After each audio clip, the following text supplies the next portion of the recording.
Je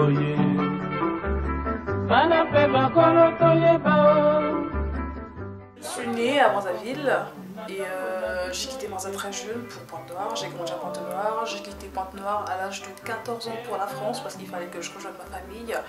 Et depuis que je suis arrivée en France, je ne suis plus jamais retournée en Afrique, précisément dans mon pays natal. Ça fait donc, puisque j'ai 20 ans aujourd'hui, ça fait 6 ans donc que je suis plus retournée en Afrique.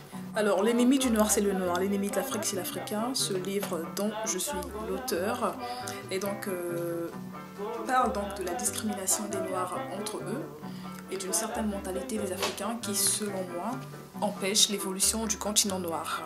J'ai senti que je devais écrire une histoire parce que j'avais en face de moi un nouveau monde.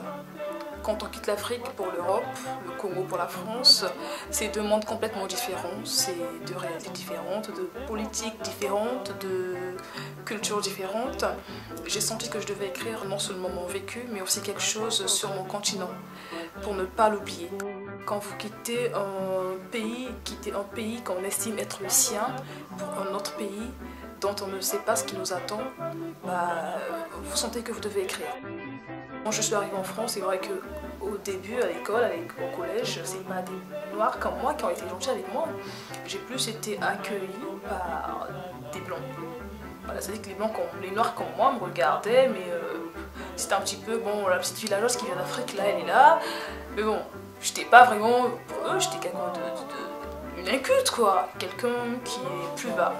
Et les Blancs, par contre, venaient vers moi, ils étaient gentils, ils me disaient tu vas d'Afrique, parle-nous un peu, comment ça se passe là-bas, qu'est-ce que ça te fait.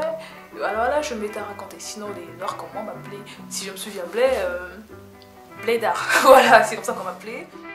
J'ai plein de bons souvenirs à Pointe-Noire. Je me souviens, j'ai vécu à Pita chez mon grand-père. J'ai vécu au quartier musée chez ma grand-mère. C'est vrai que j'ai passé une grande partie de ma vie là-bas au quartier musée chez ma grand-mère et ma tante. J'avais plein d'amis. Je me souviens encore de Merveille, Larry Mix, de trop de gens. Il y a Giovanni. Gemma, je me souviens des écoles primaires, j'ai fait je crois le CP2 à l'école à Source à Auch.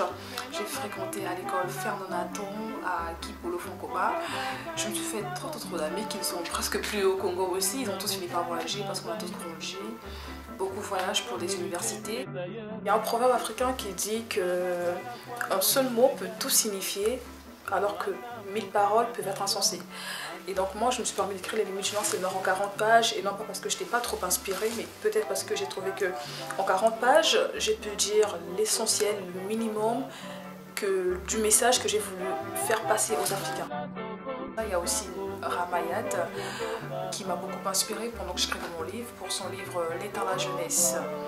Et j'ai même fait un thème aussi dans mon livre qui est Lettres à la jeunesse africaine.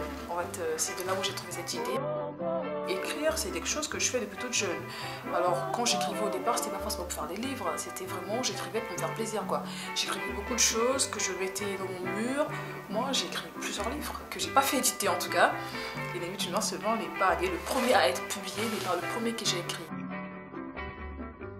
J'ai postulé dans plusieurs maisons d'édition, j'ai envoyé mon manuscrit un petit peu dans plus de 50 maisons d'édition quand même.